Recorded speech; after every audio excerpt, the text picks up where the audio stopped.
Think about the last time that you moved. How was that experience for you? Did you feel like you were in control of it, or did you feel like it was a chaos and you just didn't know what to do and you found yourself wishing you had a checklist that you could have gone through and that you would have planned this out a little bit better? Well, let's talk about how to plan out your next move.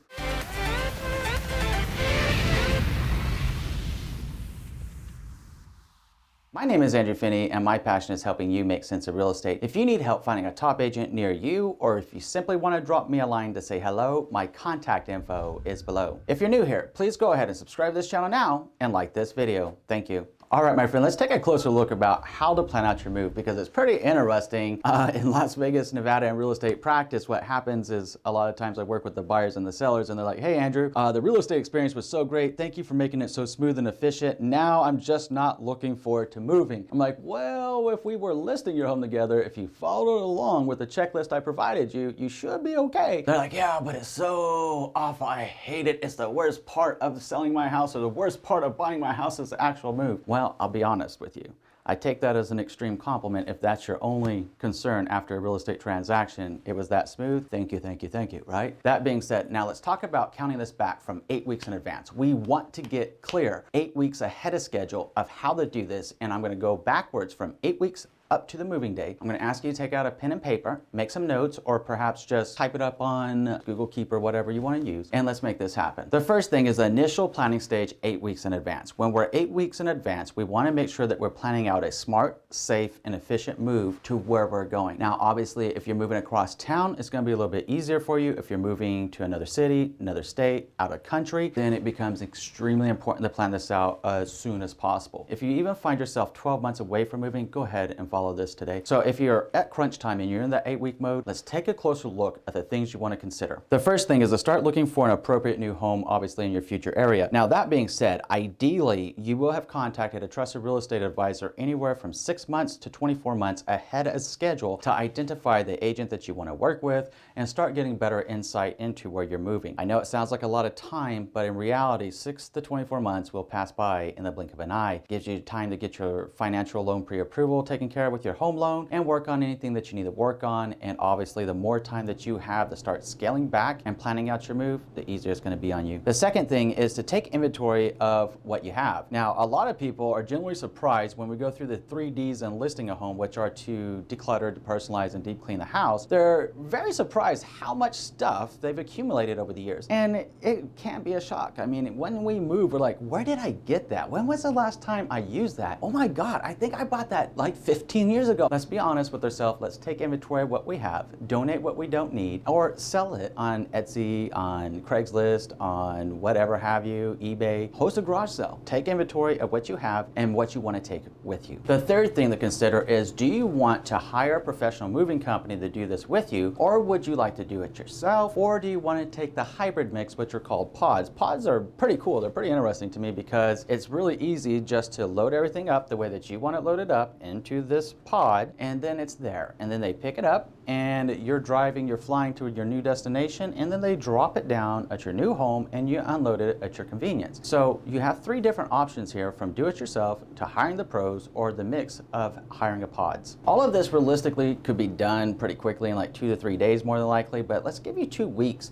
as we progress on to the second phase, which is 6 weeks in advance, and the things you want to start doing. The first thing that you want to do is now to contact the moving company of your choice, whether you're going to get a U-Haul or whether you're going to hire a professional mover or if you're going to be getting a pod. You want to start pricing these things out. You want to start understanding what are the insurance liabilities, what are the warranties that they provide, the costs associated with it, so you can form your budget for your move. Which goes into the second thing you want to do, which is get really honest with yourself about how much it's going to cost you to move. Plan out your move, take into consideration, depending on where you're moving to, account for your fuel, account for the lodging, the hotels that you may be staying at to the new place that you're moving, your food. You need to take account of it all, not just how much it's going to cost for the move, but the actual process of moving. And then you're going to have the incidentals. You're going to need toothbrush, you're going to need toilet paper, might need a new fresh set of clothes depending on where you're going and how the climate is. You want to have everything planned out ahead of time financially. So if you need to start saving, go ahead and start that right now. The third thing that you want to do is to start notifying the service providers that you have now of where you're moving to and start getting references to if necessary. Some of these are like your physician. You want to go over there and start getting ready to get your medical records. You need to talk to them and see if they have a consult for you in the new city that you're moving to. If you have kids, you need to go over to the school, get a copy of their school records so you can get them transferred to their new school. And we need to take stock of our friends and family and let them know, hey, you know what, I'm getting ready to move. This is where I'm moving to, just giving the heads up, so that we can start putting people on notice that we are about to go on our merry way.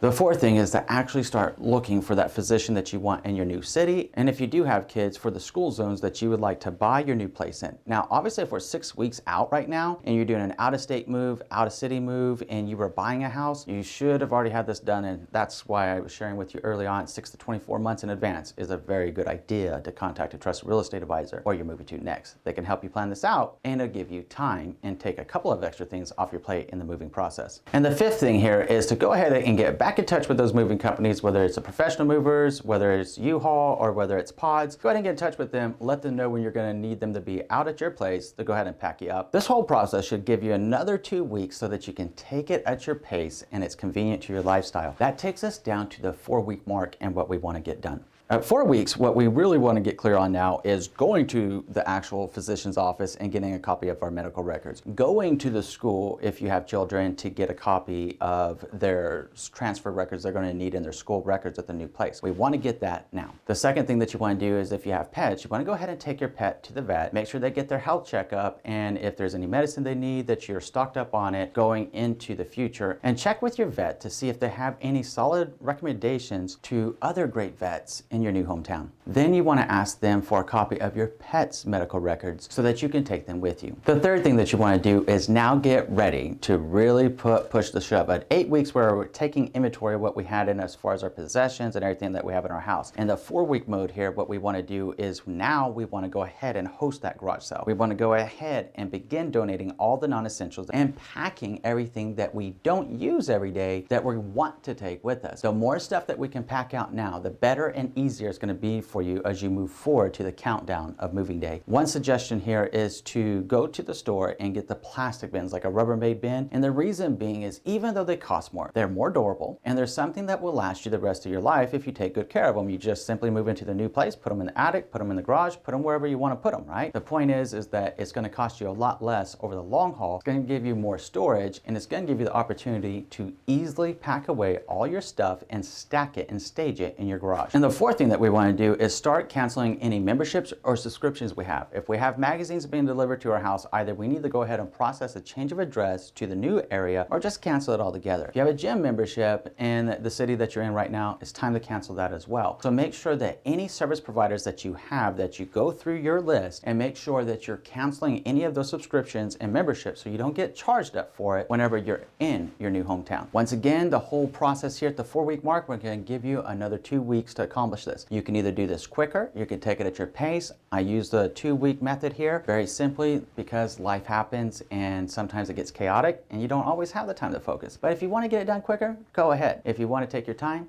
just make sure it's done in 2 weeks, which actually takes us down to the 2-week mark and the things that we want to get done. The first thing to consider is that if you're driving to your new house, you need to have your car serviced ahead of time. You don't want to be driving out of state and you have your whole family or you have, some things with you and then you break down on the side of the road and you're like, I really wish I would have had my oil changed, or I really wish I would have got that bald tire taken care of before it popped on the road. First of all, we want to be safe and efficient. We want you to be okay and we don't want you to be inconvenienced. So go ahead and take your car in for a tune-up real quick, get the oil changed, make sure the tires are good, and make sure everything is in alignment to keep you safe on the road. The second thing that you want to do is to go ahead and process your change of address notification with the United States Postal Service. The third thing that you want to prepare for is to transfer the utilities out of your name and begin the stop date where you are now. Go ahead and call through all the utility cable providers, everything that you have associated with that property. Go ahead and call through them and let them know, hey, I'm moving out as of this date. Please go ahead and terminate services as of that date. Now, if you're selling a home, I would ask you to do that for 1 day after your move out date. And with the house that you're buying, go ahead and begin services 1 day prior to your closing date. The reason being here is we don't want to take the chances of you running out of electricity whenever you need it the most. The fourth thing to consider is to reserve a parking parking space if you need one. Let's say that you have like a Mayflower truck or a United Van Lines going in there for a professional moving company. We need to make sure that in our new area that we're moving to, they have an opportunity to park somewhere. And if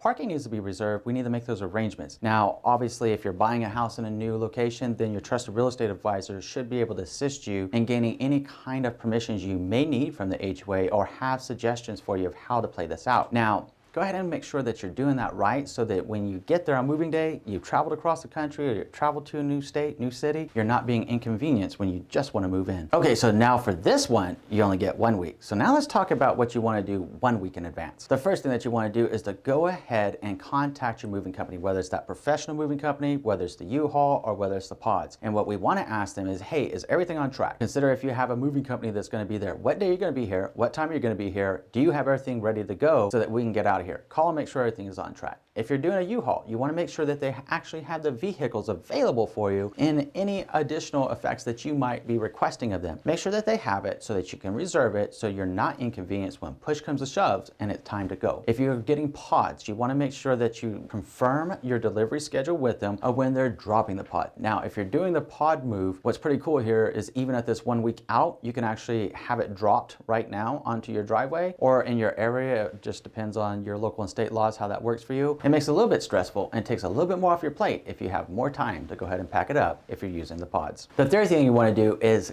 get real with your packing process. And when I'm talking about your packing process, let's go ahead and take stock of everything that you have done. Let's do a walkthrough room to room in your house and open up all the cabinet doors, all the drawers, and make sure that we really truly have cleared out all non-essential items that we need at this point. Because let's face it, we're down to the wire here. We're in the last week. We're not going to be here come next week. So if we don't need all 5 forks, then let's go ahead and pack it away down to the essentials only and make sure that you have it all staged and ready to go. Getting clear on this now and taking inventory of your progress will go a long ways to helping you whenever moving day arises, because it's coming up pretty quick. As a pro tip here, make sure that you have an open first box. In your open first box, you want to keep all your important documents, any financial information that you have, in addition to all the things that most of us will sometimes forget about, which is having our toothbrush, our toothpaste, our hair product, essentially all of our personal hygiene gear, including toilet paper, because we're gonna need it, wet wipes, whatever the case may be. You wanna make sure that you take care of your personal hygiene in your open first box, and then along with having your most important documents in it. Carry that one with you, whether you're flying to your new home or whether you're driving to your new home. Just keep that box with you at all times. If you're gonna be doing the do-it-yourself move, or if you're gonna be loading everything up in the pods, make sure that you hire a babysitter or a pet sitter as may be needed for the actual days that you plan on moving. Getting them out of the house will help you focus on the task at hand. And the last thing that you want to do 1 week out is make sure that you have paid all your bills in full for the services that you are disconnecting, and make sure that you're not leaving any outstanding debts that could follow you to the new state. Let's go ahead and make sure we settle our debts. For this, you get 5 days. Now let's go into the 2-day out planning. This is the time to finish packing and get everything ready to go. So you should have been putting everything in the garage by now or staging it in an area of your house to make it really easy to go straight out of the door. Now it's time to go ahead and make that real if you haven't done it yet. The second thing that you want to do is to defrost and deep clean your refrigerator. It's always a polite and right thing to do to leave a home turnkey, move-in ready, nice and clean with a deep clean whenever you move out of a house. We're hoping that the people in your new place did the same for you, right? So let's pay it forward by doing it now. The third thing is to begin disassembling your furniture. So if you need to break down the bed, you need to break down the couch, if you have a sectional, you need to start breaking things down. Let's go ahead and start breaking it down to make it easier for us here in a couple days when we're moving out. The fourth thing is to make sure that we do have all of our valuables with us and those important documents. Go ahead and double check your open first box now to make sure that you have everything that you need in there, because the last thing that we want you to do is to realize when you're at your new hometown that you left something behind and it's critically important to you. Let's go ahead and make sure that we keep tabs on that open first box. Call it your priority box, call it your fan box, call it your friend box, call it whatever box you want. Just make sure you keep it with you. Now that takes us down to the actual moving day itself. This is push comes to shove and it's game time. Let's take a look at what you want to accomplish today. The first thing to remember is to eat well the night before and get a good night's rest, because it's going to be a big day on moving day. The second thing is to do a walkthrough of your own house right now and make sure that you double check that you have not left anything that you're taking with you behind. The third is to meet up with the movers. If you hired professional movers, ensure that you have their cell phone number and that they have your cell phone number, and figure out how often you will be communicating with each other during the moving process. The fourth thing to do is to make sure, again, with the pet sitter or the babysitter, that they're keeping the kids and pets out of the way during the hectic packing and moving out process. The fifth thing is to carefully read and review anything that you're signing. Now, ideally going back into our 6-week process, when we were talking to the moving companies, that's why at that point I suggested you get a copy of all the documentation they're going to want you to sign so that you had more than ample time to review it before game day. The sixth thing to do is, if you are hiring professional movers, please have some refreshments ready to go for both you and them. Make sure that you guys are on the up and up. It'll keep everybody happy. It'll keep everybody focused at the task at hand by a simple human courtesy of having some refreshments available. And the last thing that you want to do is to go back through again and make sure that house is deep cleaned and ready to go. Whether you choose to hire a maid service or you choose to do it yourself, it is the polite and right thing to do to have that house nice and tidy, deep cleaned before you leave it. It also gives you one more opportunity to go through and make your peace with the house and bid it farewell for all the years and all the love and the laughter of safety and enjoyment it has provided you. All right, my friend, I know that's a lot of stuff, and I know that you can handle this. So now let's talk about the 11 hidden costs of moving and who to notify when you buy a new home. Looking forward to our next conversation. We'll see you in a few.